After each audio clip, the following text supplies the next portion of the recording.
अस्सलाम वालेकुम। आज का हमारा टॉपिक है कैनवस। आज हम कैनवस पे बात करेंगे।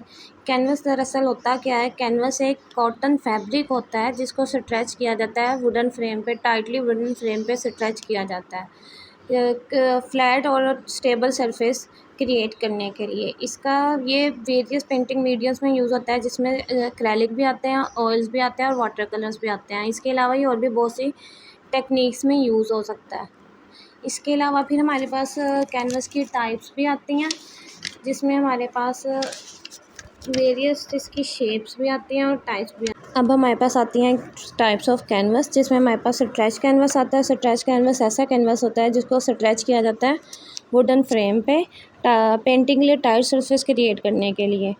ये डिफरेंट साइजेस और शेप्स में अवेलेबल होते हैं, इजी टू यूज़ होते हैं, इनकी अपीयरेंस प्रोफेशनल होती है और ये हैंग किए जाते हैं without frame.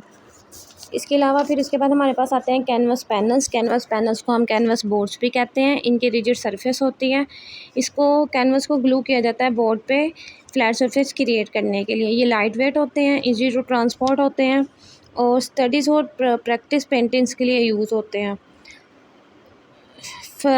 As compared to stretch canvas ये फ्लेक्सिबल नहीं होते और टेक्सचर पेंटिंग्स के लिए भी सूटेबल नहीं होते।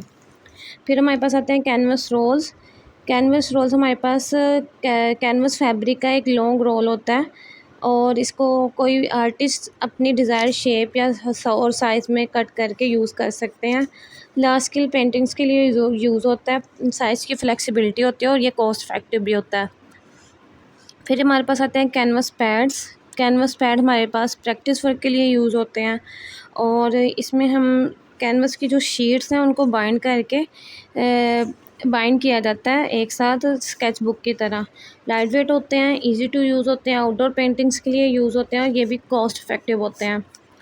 फिर हमारे पास आता है water colour canvas. Water colour canvases में हमारे पास ये स्पेशली डिज़ाइन किए जाते हैं इनकी सरफेस को वाटर कलर पेंटिंग के लिए। इसकी सरफेस पे एक ऐसा कोट किया जाता है जो कि बहुत जल्दी पेंट को अब्जॉर्ब होने से रोकता है। फिर हमारे पास आते हैं प्रिंटेड कैनवस। प्रिंटेड कैनवस हमारे पास इमेज और डिज़ाइन के प्रिंट के लिए यूज़ होते हैं, जिसमें हमारे पास फ़ोटोग्राफ्स आते हैं, डिजिटल आर्ट आता है, पेंटिंग्स आती हैं और any other type of image आती है और ये इजी फॉर होम डेकोर के लिए यूज़ होते हैं और फ़ोटो प्रिंट्स के लिए यूज़ होते हैं। फिर हमारे पास आते हैं ब्लैक कैनवस। ब्लैक कैनवस एक ऐसा कैनवस है जिसको प्री प्राइम्ड और डाइड ब्लैक डाई किया जाता है। कैनवस फैब्रिक को ब्लैक डाई किया जाता है और ये एक्रेलिक और ऑयल पेंटिंग्स के लिए यूज़ होते हैं, मिक्स मीडिया के लिए भी यूज़ होते हैं और एक्सपेरिमेंटल आर्ट वर्क्स के लिए यूज़ होते हैं। फिर हमारे पास आती हैं शेप्स ऑफ कैनवस, जिसमें हमारे पास रेक्टेंगुलर शेप होती है, ये मोस्ट कॉमन शेप है जो यूज़ होती है, ये ट्रेडिशनल वर्क्स के लिए यूज़ होती हैं। फिर हमारे पास आते हैं स्क्वायर शेप कैनवस। ये ज़्यादातर यूज़ होती है बैलेंस कंपोजिशन को क्रिएट करने के लिए और आर्टिस्ट जो मर्ज़ी चाहे अपनी मर्ज़ी से इसमें क्रिएट कर सकता है।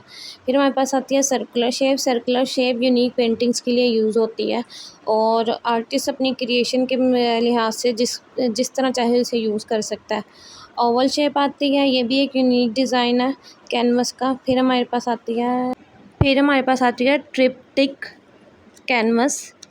ट्रिप्टिक कैनवस आता है जो कि 3 सेपरेट पैनल्स के साथ यूज़ होता है, जिसको हम एक साथ हैंग करते हैं। तो ये सिंगल आर्ट वर्क क्रिएट करने के लिए यूज़ होता है जो पूरे अक्रॉस द 3 पैनल्स पे स्पैन हुआ होता है। फिर हमारे पास आता है डिप्टिक कैनवस। ये हमारे पास 2 सेपरेट पैनल्स होते हैं जिनको एक साथ हैंग किया जाता है।